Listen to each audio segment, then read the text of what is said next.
All right, continuing. So I'm trying to keep these a little bit shorter. I actually did a daily vlog to start this series, which I've deleted now because it's just me talking out a microphone for like 30 to 45 minutes, um, which I don't want to do again. So in terms of treatment, you probably get told the RICE method, which is rest, ice, compress, and elevate. Obviously, rest, super important. The other thing is, I think the quality of rest, you want to be sleeping well. You also want to be fairly relaxed and unstressed because that affects how your body actually recovers. I would think about things like listening to calming music. I've had that helps the rest process and you're mentally getting into a physical state of recovery. And I'll think about breath work as well. So generally when your exhales are longer than your inhales, you indicate to your body you're in a safe environment and it can go about its recovery process. And box breathing. So something like breathing in for 4 seconds, holding it for 4 seconds, breathing out for 4 seconds, and then holding that for 4 seconds. It's something used in the military where people are actually trying to calm themselves during a stressful situation. That might want to be something you think about and invest in. It's something I am thinking about too. Icing is kind of controversial. I iced my Achilles immediately afterwards because it just seemed like the right thing to do. I came home and I iced it. But icing is something that is controversial. Do your own research because it reduces swelling and inflammation. But obviously, when you injure something, inflammation is good because it's trying to protect the area and kind of increase the amount of fluid in that area where it's required for whatever chemical reactions and things that need to happen. So I've actually not been taking ibuprofen other than the second day, I think, where I slept like a baby. Just because I didn't want any affect inflammation in my body's natural kind of instinct. I may think about icing in the future where inflammation sort of is playing less of a role and it should be more recovery. But for me, ice I think is quite controversial. So do your own research and go with whatever you want to be doing. Compress. I've been in a boot, so in the future I'll probably wear socks. I mean, in a cast. When I'm in a boot, I'll wear socks probably to compress that area, and of course elevate. So the other thing I didn't mention is the reason you get I did blood thinners for deep vein thrombosis. So I think elevate is just to help the flow of blood back into the body. We know that our heart helps pump blood and liquids around the body, but our muscles also act as pumps, helping blood get back to the heart. Obviously, if it's been immobilized, it's not getting that help, so there's kind of more residual, slower moving fluids in your Achilles calf area at the moment, so higher risk of clotting. The other things I would say, so I have a bit of a routine with exercise, but I think in the first week, I mentioned in the last video, think about physical pain and DOMS. You just want to climatize and start to realize what your body is capable of. So I wouldn't really focus too much on exercise. I think being on crutches is going to be challenging enough in the first week, and I'll touch on my routines in the future. I would say you probably don't want to be lying in bed all day long either, because again, I can't see that being super good for you. So find the right balance for you depending on your physical abilities and level of help you have around. In terms of nutrition, the things that I'm doing is hydrating. So hydration will impact your blood levels and reduce your levels of clotting, I guess, if your blood is not as thick. So just try to keep well hydrated, but not overhydrated, of course. And I've been focusing on eating more proteins because obviously tendons, muscles are made out of proteins. So generally, when you're training, they say to eat between 1 gram and 2 grams of protein per kilogram of weight. So I generally eat about 75 grams, that's what I weigh, of protein, and I don't tend to go towards 2 just because I get tired of eating protein. During this recovery process, I'm trying to eat at least 1. Again, you'll realize how hard it is to get this much protein into your diet if you're not used to eating it. And I'm doing that via eating something like a chicken breast, which depending on the size could be anything, but roughly 30 grams of protein is in 1 chicken breast. If you think about that, eating 2, it gets you pretty close to my weight. I supplement with that with the protein shakes, and again, I'm not a big fan of protein shakes. I've only been taking them the last 2 to 3 years because I've been 2 to 3 months because I've been training quite hard. I don't like the impact it's had on me previously when I was younger, so I stopped taking them for a number of years. But at the moment, I'm using them to supplement how much protein I need. I'm also supplementing with collagen because the protein fibers that are in your Achilles are largely collagen fibers. So I'm just taking a small amount, and I think if you're doing all these things for you, then take the minimum required dose to see how it all agrees with you. I am taking collagen on top of my protein. So I hope all this is helping the recovery process. I think you just need to be focused on eating fruit and vegetables because they give you the micronutrients that you need to aid recovery. So there's obviously protein doing and making the bonds, but you need micronutrients to be doing so many of the chemical exchanges and transactions in your body. So to see a variety of fruit and veg, different colors. You could get into specifics there, but I don't want to. And I'm taking a beetroot supplement just because it helps with circulation. And I think if circulation is a bit of an issue in the tendon, why not take something that will help that? I normally eat beetroot as part of my diet anyways, but I'm taking a supplement at the moment, so you may want to think about that. And I take vitamin D and omega-3 naturally as part of my daily routine anyways, so those are those bits. And I'm trying to get out in the sun a little bit more because obviously you synthesize vitamin D went out there, which is good for bone health, muscle health, and I can imagine probably good for your tendons. So, and I live in England, so there's a limited amount of sun. So if you don't have any, you're in the same boat as me, so don't worry too much. I think the other things I want to mention are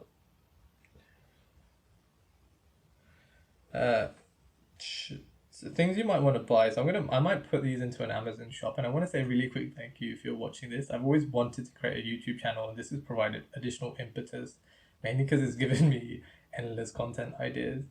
I'm going to create a shop just so you know what I bought. I'm not going to really put anything in there that I don't or haven't bought or maybe already had at home, to minimize decision fatigue. There's so many things that you're going to be looking at, and research can take you down a dark hole that is exhausting. So check that out. But I'm going to talk about a few of the things I found really helpful. So this thing, which as you can kind of see, is just a pillow. I use that to rest my leg on.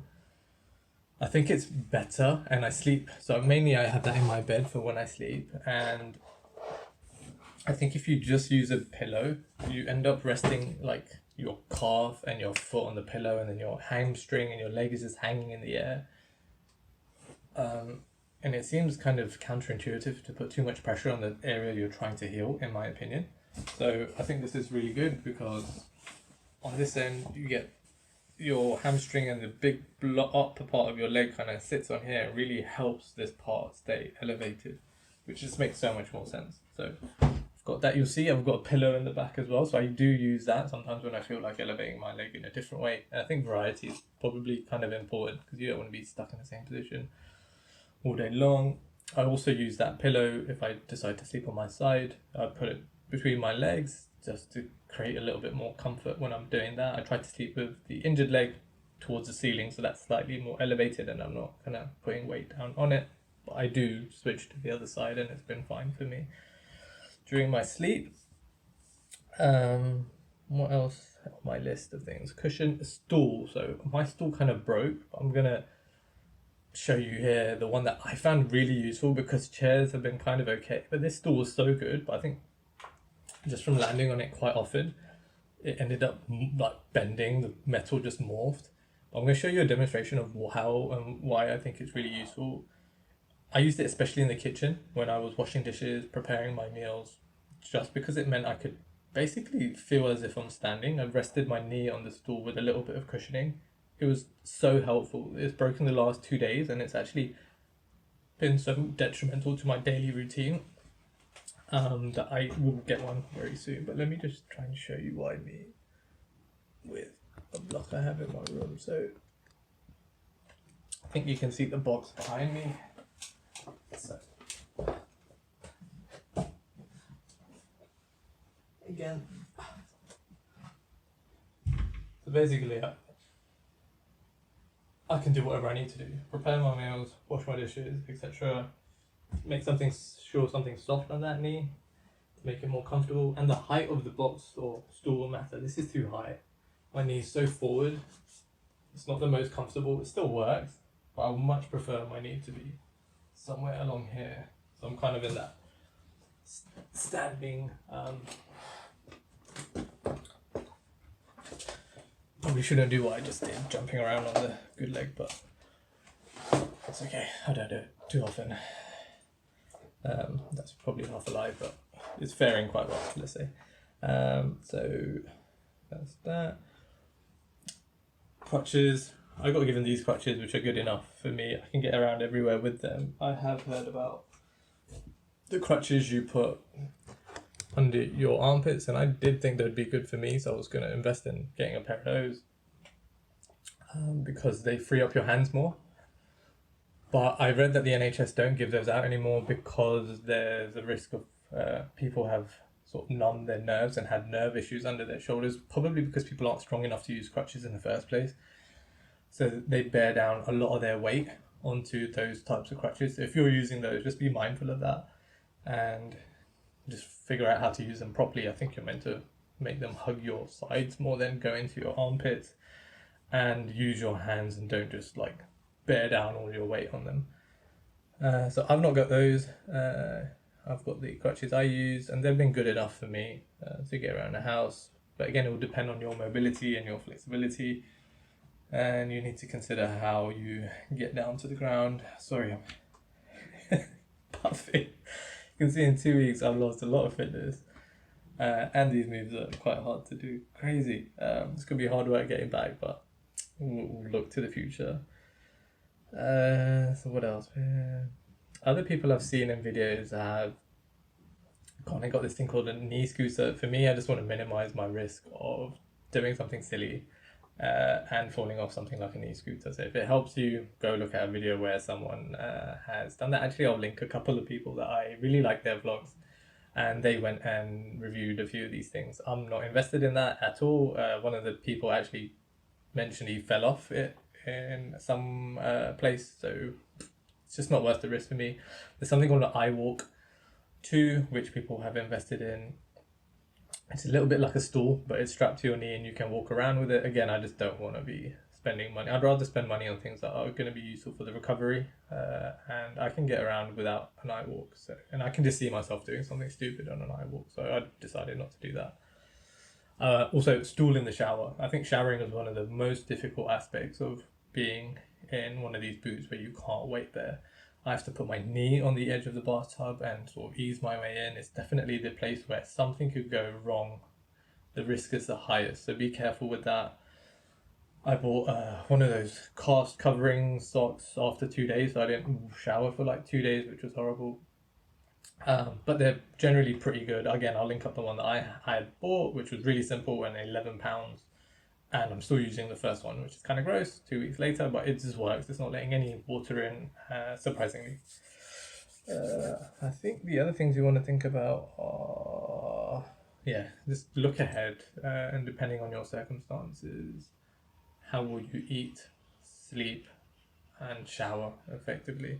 If showering is going to be a major issue, then maybe think about getting something like baby wipes and making showering a case of once a week for, I don't know, a few weeks while you're healing, just because it can be so tricky. I'm kind of maybe more okay because I have good upper body strength. I gym, I train so much, I'm quite athletic. If you're not, I really don't know how someone would safely get in and out of that bathtub. But stool in that bathtub is almost a necessity. I already had a small stool that was in the house, so I use that. It's lower to the bathtub, so for me it's probably nicer to have a higher one, but for me that's the one I had, and it's probably safer to be lower, extending my foot out and keeping the cast kind of free and not pushing down on it.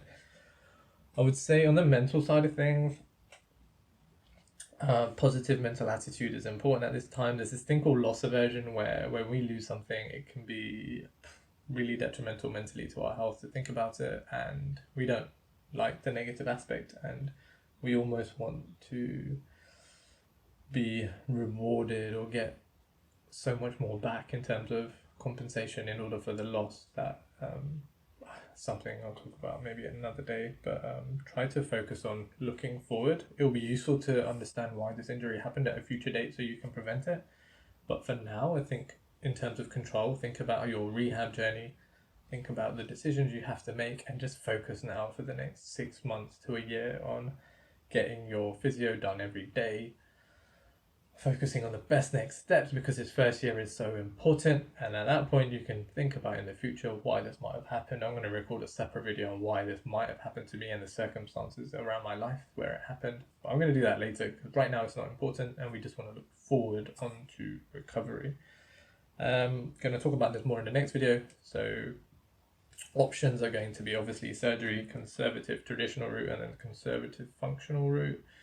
And this might depend on your physician and who you're getting advice from. This is not advice. The one thing I would say is to be really aware of the fact that the person that this injury is going to be most important to is you. The doctors, even if the private ones and ones you pay for, are treating a number of people. So just prioritize this, make decisions, be well informed, watch more YouTube content, look at research papers if you have to. I'm trying to be as dense as possible, so you're finding more single sources of information, but this is not advice, this is just me sharing my experience with you. But it's most important to you, so take some time now to make the right decisions for yourself, I would say. That is my experience from this route, for sure. I'm wishing you well. The first week is a difficult week. Get mentally comfortable with some of the loss that's come from it, so your life would look very different if you weren't in a boot the next couple of weeks. I let myself be upset for about 2 or 3 moments the second day, and allowing yourself to sort of sit in the upsetness makes it dissipate. You don't want to kind of blindly say everything's going to be fine and everything is fine, without acknowledging that there is some adjustment and some sadness in having this injury. So do that for short periods and then get back to where your focus needs to be. What are the right options for you? How are you going to navigate the future? How are you going to get back to the best health and best function in your Achilles possible? Right guys, I'll see you in the next video. Thanks for tuning in. Please subscribe if you want to keep you like what I'm doing and you want to hear more from me. Like the video, that will probably be helpful for other people. Also look at other YouTube channels which I'm going to recommend, and just keep well guys. Alright, see you next one.